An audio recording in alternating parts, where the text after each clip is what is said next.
श्रीमद् भागवत कथा भाग 45। शंख चक्र गदापदं दिव्याभूषण भूषितं लक्ष्मी नारायणं वंदे नित्यं प्रेम प्रकाशकम्। श्री तत्व का प्रतिपादन, अध्याय पहला, स्कंद दूसरा। इस जीवन में हमने अच्छा बुरा जो कुछ भी किया हो, लेकिन अगले जीवन के निर्धारण में यह बात बहुत महत्वपूर्ण होती है कि देह का त्याग करने के पूर्व हमारे अंतःकरण का आकार कैसा था। भागवत में ही आगे जड़ भरत जी की कथा आएगी। वे बड़े त्यागी और तपस्वी थे, लेकिन जीवन के अंतिम दिनों में उनके लिए एक हिरण का बड़ा महत्व हो गया और उसी का चिंतन करते हुए उन्होंने देह का त्याग किया। स्थूल देह के त्याग के पहले जीव एक आकार धारण करता है जिसे कहते हैं भावना देह। इस भावना देह का आधार होता है हमारी स्मृतियां। भावना देह का निर्माण होने के बाद इस देह का त्याग होता है, यानी मृत्यु के पहले ही हमारा मन अगले जीवन का आकार ग्रहण कर लेता है। जड़ भरत के मन ने हिरण का आकार धारण कर लिया, अतः उनका अगला जन्म हिरण का ही हुआ। इस प्रकार हमारी अगली योनि का निर्धारण होता है। इस चाबी का एक निश्चित आकार होता है और वह उसी आकार वाले ताले में फिट होती है। उसी प्रकार मन जब एक आकार धारण करके निकलता है तो वैसी ही देह में प्रवेश करता है। इसमें सीखने की बात क्या है? जीवन में कितनी भी विद्या अर्जित कर लें, योगाभ्यास कर लें, ध्यान धारणा कर लें, ये सब प्रकृति का ही क्षेत्र है। प्रकृति के क्षेत्र से उठकर भगवान के क्षेत्र में प्रवेश करने का एकमात्र उपाय है अखंड भगवान का स्मरण। इसके बिना जीवन में हमने कितने ही अच्छे काम किए, अंतिम गति अच्छी नहीं होती। एक व्यक्ति सीढ़ी पर कितना भी ऊंचा चढ़ जाए, लेकिन आखिरी सीढ़ी पर गलती कर बैठे तो जोर से पटकनी खाएगा। उस समय वो तर्क काम नहीं आएगा। इतने ऊपर तो चढ़ गए थे, इतनी मेहनत तो की थी, एक छोटी सी गलती हो गई तो क्या हो गया। मैं ऐसे कई लोगों को जानता हूँ। एक सज्जन बड़े कर्मठ उत्साही थे, उनके पास जो भी जाता वो मन मन भी प्रसन्न हो जाता था, लेकिन वृद्ध हुए और पत्नी मर गई तो बस एक ही विचार उनके मन में घर कर गया, अब वो नहीं रही। इसके कारण वे अपने को बड़ा असहाय मानने लगे। हर समय रोना डरना, बस यही काम रह गया और जीवन भर के लिए सारे कराए पर पानी फिर गया। जीवन की भी मृत्यु की कल्पना में हमें अशांत कर देती है, तो केवल भगवान का नाम ही हमें शक्ति और सांत्वना देता है। हमें अपने मन को प्रकृति के क्षेत्र में निकालकर भगवान में लीन करना, तो उनका नाम स्मरण अत्यंत आवश्यक है। इसके लिए भगवान के सरल नाम लें, जिसके द्वारा मन में परमात्मा विषयक भाव का निर्माण हो। जैसे दो नाम हैं, ओम प्रद्युम्नाय नमः और भगवान श्री कृष्ण की जय हो, तो इसमें भगवान कृष्ण का नाम आसान है। इस नाम के साथ उनकी छवि भी हृदय में अंकित होती है, यानी मन उनका आकार ग्रहण करता है। यह अंत्य नारायण स्मृति के लिए बहुत महत्वपूर्ण है। इसी प्रकार शिवजी का सरल सरल नाम लें। उन्हें याद करने के बदले ओम त्र्यंबकम यजामहे सुगंधिम पुष्टिवर्धनम का अभ्यास करेंगे तो मन शिवजी के रूप को धारण नहीं कर पाएगा और यही सोचता रह जाएगा कि उसका अर्थ क्या है। खास बात ध्यान देने की तो यही है कि मन जगत का चिंतन छोड़ता है ही नहीं और परमात्मा का नाम स्मरण करते समय उसमें लीन होता ही नहीं।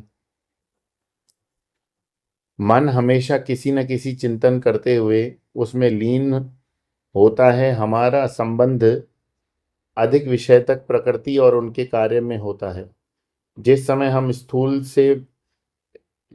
शरीर से स्थूल जगत में व्यवहार करते होते हैं, उस समय हमारा संबंध प्रकृति के कार्य में रहता है। सुषुप्ति अवस्था में मन शरीर से ऊपर उठता है तो उसका लय अपने कारण में होता है, लेकिन उसमें भी परमात्मा की अनुभूति नहीं होती। परंतु मन जब परमात्मा में लीन होता है तो वो कार्य कारण से परे चला जाता है। उदाहरण से समझें, अग्नि है परमात्मा और उसकी दाहिका शक्ति है प्रकृति। हमारे हाथ में एक लकड़ी का टुकड़ा है, अग्नि उसमें भी है, लेकिन हमें उसका ज्ञान नहीं होता। आग से हम तब तक नहीं जलते जब तक वह दाहिका शक्ति के साथ अभिव्यक्त नहीं होती। हम सब प्रकृति के ही क्षेत्र में जी रहे हैं, यानी आग से जल रहे हैं, लेकिन जिसने अग्नि तत्व को जान लिया उस पर दाहिका शक्ति का प्रभाव नहीं पड़ता। साईं बाबा के यहाँ भक्तों के लिए खिचड़ी बनती थी तो उसको चलाने के लिए वो कड़छी का प्रयोग नहीं करते। वो अपनी आस्तीन ऊपर उठाकर हाथ से ही गर्मा गर्म खिचड़ी चलाते, फिर हाथ धोकर बैठ जाते। अग्नि की दाहिका प्रकृति का उन पर प्रभाव इसलिए नहीं होता था क्योंकि उन्होंने प्रकृति के परे जाकर अग्नि तत्व को सिद्ध कर लिया था। ब्राह्मण, क्षत्रिय, वैश्य, शूद्र तथा ब्रह्मचारी, गृहस्थ, वानप्रस्थी, सन्यासी को क्या करना चाहिए, क्या नहीं, इसके संबंध में विधि निषेध हमारे शास्त्र बताते हैं, लेकिन इन विधि निषेधों से परे अवधूत होते हैं। जैसे भागवत में दत्तात्रेय महाराज की कथा आएगी। शुक्राचार्य जी नाम स्मरण की महिमा बताते हुए कहते हैं, सभी विधि निषेधों का त्याग कर निर्गुण तत्व में प्रतिष्ठित रहने वाले भी भगवान के गुणों के कीर्तन में रमण करते हैं। रमनते इसमें गुणानुकथने हरे है। वे स्वयं अपने ही बारे में बताते हुए कहते हैं कि मैं निर्गुण ब्रह्म में निष्ठावान हूँ, फिर भी मैंने अपने पिताजी के द्वापर युग में भागवत महापुराण का अध्ययन किया। भगवान की लीला के चिंतन में मेरा हृदय भरा रहता है। हे राजन, मैंने जो कुछ सुना वह सब मैं तुमको सुनाऊंगा। तुम श्रद्धा से उन्हें अपने जीवन में उतारना। जिसके हृदय में श्रद्धा है वो उसकी मति भगवान श्री कृष्ण में बहुत आसानी से लग जाती है। भगवत प्राप्ति की इच्छा हो या उसके इस लोक परलोक के सुख की कामना हो, आप सिद्धि प्राप्त करना चाहते हो तो या नाम कमाना चाहते हो, सबका एक ही उपाय है, हरे नामापुकीर्तनम। भगवान का नाम स्मरण अखंड चलता रहे। आध्यात्मिक जीवन का आधार है श्रद्धा।